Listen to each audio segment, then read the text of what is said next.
ამ გალობის ფონზე დაიწყო და მიმდინარეობდა დღეს ალილო-ჭიათურის ქუჩებში. საშობაო წირვის დასრულების შემდეგ შობის მახარებლები ქუჩებში გამოჩნდნენ. ალილოს მსვლელობა ორი სხვადასხვა ადგილიდან, დუნევის დედათა მონასტრიდან და ანდრია პირველწოდებული სახელობის მართლმადიდებლური სკოლიდან დაიწყო. ორი ნაკადი ქალაქის ცენტრალურ ქუჩაზე გაერთიანდა. ერთობლივ მსვლელობით ჭიათურის მაცხოვრებლებს ქრისტეს შობა ახარა. ძალიან ლამაზი მსვლელობა გვაქვს, ყველა სიხარულით გვერდება.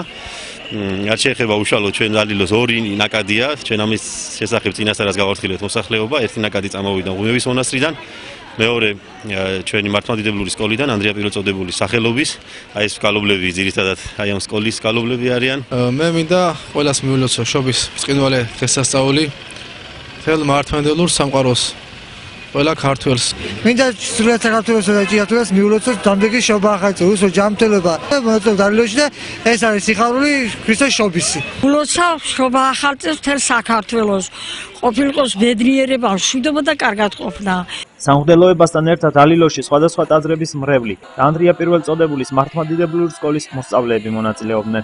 მსვლელობას მოსახლეობა გზადაგზა საჩუქრებით უერთდებოდა. მართლმადიდებლური სკოლა ანდრია პირველწოდებულისა 4 წელიწადია რაც ვარსებობთ და 4 წელიწადია რაც ალილოს დღესასწაულს ხელმძღვანელობთ და ვაკეთებთ. იცით რა, ეს არა მარტო სვლა არის ქუჩაში, არამედ ეს არის საზოგადოებამ დაინახოს, რომ ეკლესიის გარეშე არ არსებობს ცხოვრება, არც ამ სოფელსა და არც იმ სოფელს. ვიღებ აქტიურად მონაწილეობას და ყველა ჭიათურის მცხოვრებ მოქალაქეს ურჩევენ ამ ღონისძიებაში ჩაერთოს. მსვლელობა თეატრალიზებული იყო და მას წინ ურემი მიუძღოდა, სადაც მოსახლეობისგან მიღებულ სხვადასხვა ტკბილეულს და საშობაო საჩუქრებს აგროვებდნენ. მინდა მოვულოცოთ დღევანდელი დღეს შობა, რომელზეც ჩვენ დავდივართ ალილოზე და ვეხმარებით გაჭირვებულ ადამიანებს და ძალიან მიხარია, მე აქ მონაწილე ხარია, რომ ვაგროვებ საჩუქრებს და ფურვებში და ასევე მიხარია ის, რომ ყველა მონაწილეობს ამ კარგ და კეთილ საქმეში. ალილო 2014 ჭიათურაში ანდრია პირველწოდებულის მშენებარე ტაძრის ეზოში დასრულდა. მსვლელობისას შეგროვილი ტკბილეული მთლიანად გაჭირვებულებს მოხმარდებათ. ძალიან ბევრი ადამიანი გვერდება, ძალიან ბევრი საჩუქარი გროვდება, რომელსაც სავარაუდოდ ხვალდილით ჩვენ გაუნაწილებთ შეჭირებულ ადამიანებს, რომლებიც ამის შესახებ უკვე გავფრთხილებულები არიან. ყველას კიდევ ერთხელ გილოცავთ სიხარულით, სიყვარულით, ერთმა მრავალს დაგვასწროს, ყველა ოჯახში ბედნიერება ყოფილიყოს, მამათადეოზი ბრძანებდა, რომ ამდენი გაღიმებული სახე დიდი ხანი არ ვინახოს. აი ეს არის მთავარი მიზანი ქრისტიანობისა, რომ ადამიანები იყვნენ გახარებულები, ბედნიერებული და სიხარულით სავსენი. გაიხარეთ, რავალს დაისახეთ. შობის დღესასწაული იზეიმეს საჩხერეში, წმინდა ნინოს ეკლესიაში საზეიმო წირვა-ლოცვა გაიმართა. თითოეულ ქართველს და საქართველოში მცხოვრებ ყველა ადამიანს ქრისტეს მადლი არ მოჰკულებოდეს, გაერთიანებულ ბედნიერ ძლიერ საქართველოში გვეცხოვროს. ლასულოცავ თანამოქალაქეებს, საჩხერლებს, ქართველებს, თლიანად საქართველოს პატრიარქს პირველ რიგში მეუფე დანიელს და ყველა ქრისტიანს და მართლმადიდებელს. ქრისტეს შობას და უსურებ ჯანმრთელობას, სიხარულს, გაძლიერებას, გამრავლებას და გამთლიანებას საქართველოს. მამაზურაბმა ქრისტესშობის დღესასწაულის მნიშვნელობაზე იქადაგა. მრევლი დალოცა და სიკეთის კეთებისკენ მოუწოდა. ულოცავ ჩვენს ეპარქიას დიდ დღესასწაულს, შობის დღესასწაულს, ასევე სრულიად საქართველოს ულოცავ, ეს არის უფლის განგაცების დღესასწაული, როდესაც უფალი შემოვიდა ხორცილა ჩვენ სამყაროში და ჩვენც ეს სიხარული გვინდა რომ ყველას გაუზიაროთ, რომელიც დღეს ტაძარში ხდებოდა და ამიტომ ვაკეთებთ ალილოს, ასე ვთქვათ, ვაწყობთ ალილოს, მივდივართ რომ ყველა ოჯახში ფაქტიურად მიულოცოთ ქრისტეს დაბადება ამ ქვეყანაზე, მისი მოსვლა. ეს არის ფაქტიურად ის ტრადიცია, როდესაც ანგელოზები ულოცავდნენ სამყაროს, დიდება მაღალთაში ნაღმერთსა, ქვეყანასაც დამშვებდა, კაცსაშორის სათნოება და სწორად აი დღეს ხდება ეს ტრადიცია. შეგვეწიოს ღვთისმშობელი, უფალი იესო ქრისტე და გაამთლიანოს და გააძლიეროს საქართველო და მშვიდობამ და ბედნიერებამ დაისადგუროს საქართველოში. ამის შემდეგ საჩხერის ქუჩებში საშობაო მსვლელობა გაიმართა. ადგილობრივები ალილოს მონაწილეებს გზადაგზა ხდებოდნენ და საშობაო საჩუქრებს გადასცემდნენ, რომელიც საჩხერეში მცხოვრები სოციალურად დაუცველი ოჯახებისთვის გროვდებოდა. ალილო საქართველოში მე-5-მე-6 საუკუნეებიდან აღინიშნება. საბჭოთა კავშირის დროს საშობაო მსვლელობა საქართველოში აკრძალული იყო. გასული საუკუნის 90-იან წლებში ალილოს ტრადიცია საქართველოს კათოლიკოს პატრიარქის ილია მეორის ლოცვა-კურთხევით აღდგა და მას შემდეგ ის ყოველწლიურად აღინიშნება.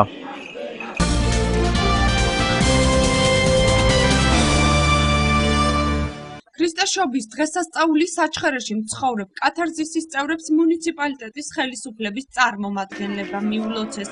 ხანდაზმულები სოფელ ქორეთში მიიპატიჟეს და სადილით გაუმასპინძლდნენ. ზრუნველობა მოკლებულ ადამიანთა მიპატიჟება მოხდა, ესე იგი ტერიტორიული ორგანოს თემის უნებულის მიერ და ეს ტრადიცია აუცილებლად უნდა გაგრძელდეს იმისათვის, რომ ამ ადამიანებმა იგრძნონ თავი აი სრულფასოვან ადამიანებად. საჩხერის გამგებელმა საკრებულოს თავმჯდომარემ სოფლის რწმუნებულთან ერთად ბენეფიციარებს საშობაო საჩუქრები გადასცეს. მათ შეუერთდნენ ალილოს მონაწილეებიც. მამა გიორგიმ სოციალურად დაუცველ მოქალაქეებს შეწირული საჩუქრები დაურიგა.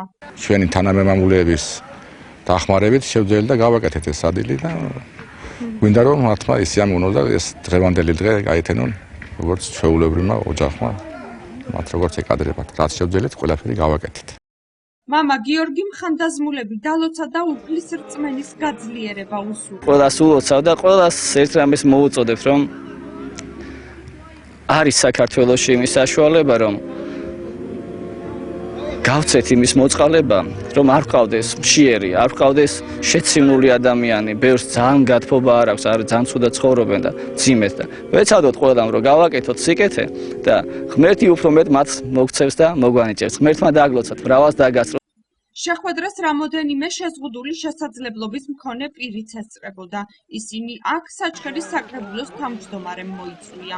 დღევანდელი დღე არის საქრისტიანოსათვის, მთელი საქრისტიანოსათვის უდიდესი დღესასწაული და დღეს ხედავთ, რომ ალილოსთან ერთად ქორეთში მოეწყო მთელი საჩხერის შეზღუდული შესაძლებლობების მქონე ადამიანებისთვის და ასევე სოციალურად შეჭურებული ადამიანებისთვის საშობაო ვახშამი, ასე ვთქვათ, ღონისძიება გვყავს, ასევე ცერებრალ-დამბლიანი ბავშვებიც მოვიწვიეთ და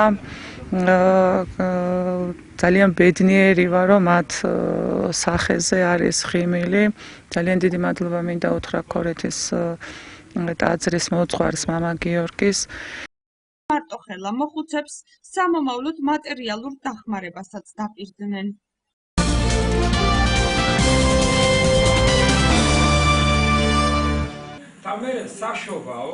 საერთაშორისო ორგანიზაციის კეთილი სამარიტელისა და არასამთავრობო ორგანიზაციის ჩვენ დაუბრუნდებით წარმომადგენლებმა ჭიათურის პირველ, მეორე, მეოთხე, მეხუთე, მეშვიდე საჯარო სკოლის და წმინდა ანდრია პირველწოდებული სახელობის მართლმადიდებლური სკოლის 60-მდე მოსწავლეს შობა ახალი წელი მიულოცეს და საჩუქრები გადასცეს.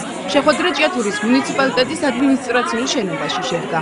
მე მინდა ამ პატარებს და პატარა თაობებს მიულოცოთ დღევანდელი და უფალი ფარავდეთ მათ ყვანილ დღეს და მომავალ ცხოვრებას და ბედნიერი ხალხი ყოფილიყვნენ ცხოვრებაში. გამოუტანეს საჩუქრები ევროპიდან. ეს არის ძალიან მნიშვნელოვანი ყველა ბავშვისთვის. ყველა ბავშვს დღეს აქ ვინც იყო და საერთოდ მთელ ჭიათურას ყველას მიულოცა შობა. პირველ რიგში ძალიან დიდ მადლობას მოვხდი გერმანელებს. ულოცა 2014 წელს ძალიან გამეხარდა საჩუქარი რომ გამოგვიგზავნეს. მასში იდო ფანქრები, შოკოლადები და ტანსაცმელები.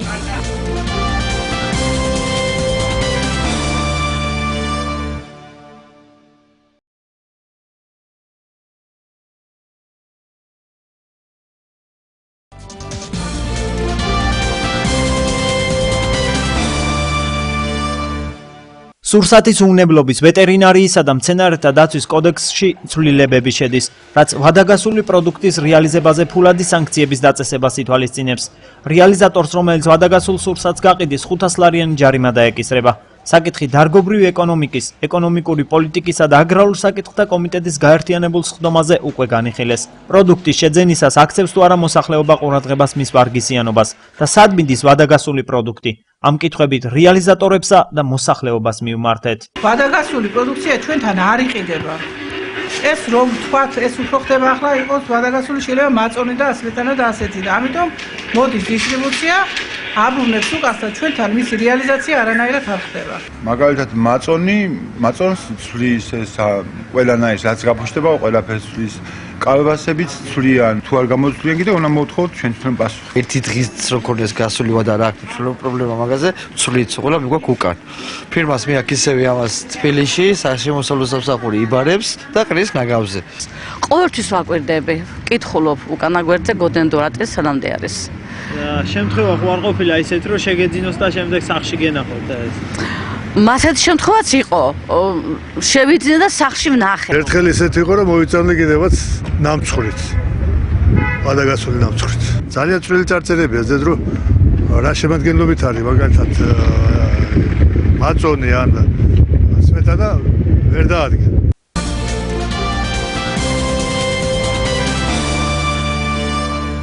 წამლისა და ფარმაცევტული საქმიანობის შესახებ კანონში სიახლეა. 2014 წლის 1 იანვრიდან ძალაში შევიდა კანონი, რომელიც არასრულწლოვნებზე საძილე და ფსიქოტროპული წამლების გაყიდვის აკრძალვას გულისხმობს. უნდა აიგზავნოს არასრულწლოვნებზე ეს ფსიქოტროპული წამლების გაყიდვა, იმიტომ რომ როგორ ხმარო, როგორი მოხმარება აქვს ამ ბავშვებს, რას აკეთებენ, რა შვებიან. არასრულწლოვანია. მას ადვილად იტაცებს ისეთი რამეები, რომელიც მის ჯანმრთელობისათვის არ არის კარგი, მაგრამ რაღაც უცირ სიამოვნებას ანიჭებს. ამიტომ რეცეპტით უნდა იყოს. რო დავაბაროთ, თქვა ხო შეიძლება და აი 15 წლის ბავშვმა იყიდოს. მე მაგალითად ეს მიზანშეწონილად მიმაჩნია. აღნიშნულ კანონში კიდევ ერთი ცვლილება შევიდა. ანტიბიოტიკების, გულსისხლძარღვთა სისტემის სამკურნალო საშუალებების, ონკოლოგიური და სხვა მედიკამენტების შეძენას მოქალაქეები სექტემბრიდან ურეცეპტოდ ვეღარ შეძლებენ. ვთვლი რომ ეგ სწორი ნაბიჯია, იმიტომ რომ საერთოდ ისეთი წამლებს სწავენ არასწორად, რომ მათ ჯანმრთელობაზე ცუდად მოქმედებს. მე რამდენ წლების წამალს ვყიდულობ შულა იმაზე რომ რეცეპტზე ვირბენო, როგორი იქნება ის. მე სულ ვყიდულობ თითქმის ყოველ კვირაში წნევის წამლებს და ეგ არ იქნება სწორი. წამლების ერთ ნაწილს როგორც არის წნევის წამლები, გულის საშუალებები, ესენი ისეთი მასიური დაავადებებია, რომ არ შეიძლება ყველაფერზე ადამიანმა ექიმთან ირბინოს. მე მგონია აქ უნდა იყოს უფრო თავისუფალი გაკეთება. ჯანდაცვის მინისტრის დავით სერგეენკოს განცხადებით აღნიშნული შეზღუდვები სააფთიაქო ნარკომანიის აღმოფხრას და მედიკამენტების მიზნობრივ გამოყენებას შეუწყობს ხელს.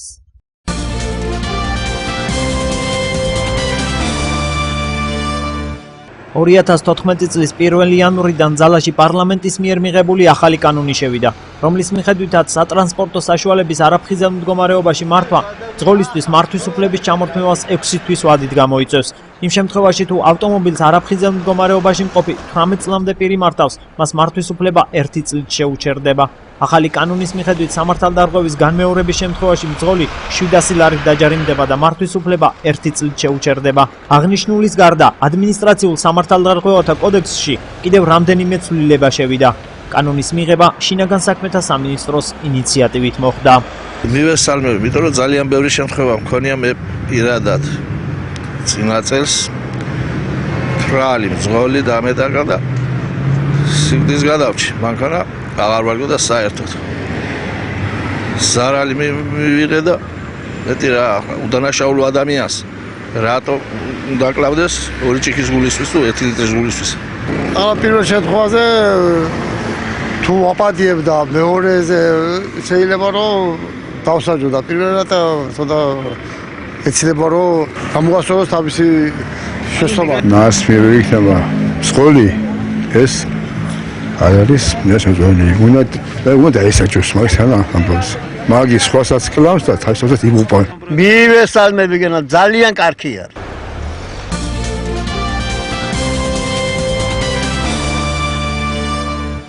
45 წლის ნუკრი მუმლაძე ვეტერანი სპორტსმენია, 10 წელი ბრას ცურავდა. მეორე თანრიგოსანი ვაჟიშვილებთან ერთად საცურაო აუზს ხშირად სტუმრობს. ცურავდი ბრას, მქონდა მეორე თანრიგი და სადღაც 10 წელი ვარჯიშობდი. რაღაც მიზეზის გამო დავტოვე რა საცურაო აუზი. მე ისე დაუბრუნდი. მაგარია, ძალიან კარგია. ბავშვებისთვინაც კარგია და დიდისთვინაც კარგია. ამიგოს უყადაცუა და მე ჩემაყვარს. რომ ვარჯიშო, ისწავლე ცურაო. მე ახლა გავყევი ამას და ვარჯიშობ. ზამთრის მიუხედავად ჭიათურის საცურაო აუზს ჯანსაღი ცხოვრების წესის მიმდევრები არ აკლია. მთავარი სპეციალისტის დიმიტრი ტყემალაძის განცხადებით, ზამთარში წყალი 30 გრადუსამდე თბება. დეზინფექცია კეთდება ყოველ მესამე დღეს, დაცულია ყველაფერი აუზისთვის. წყალი თბება 30-31 გრადუსზე.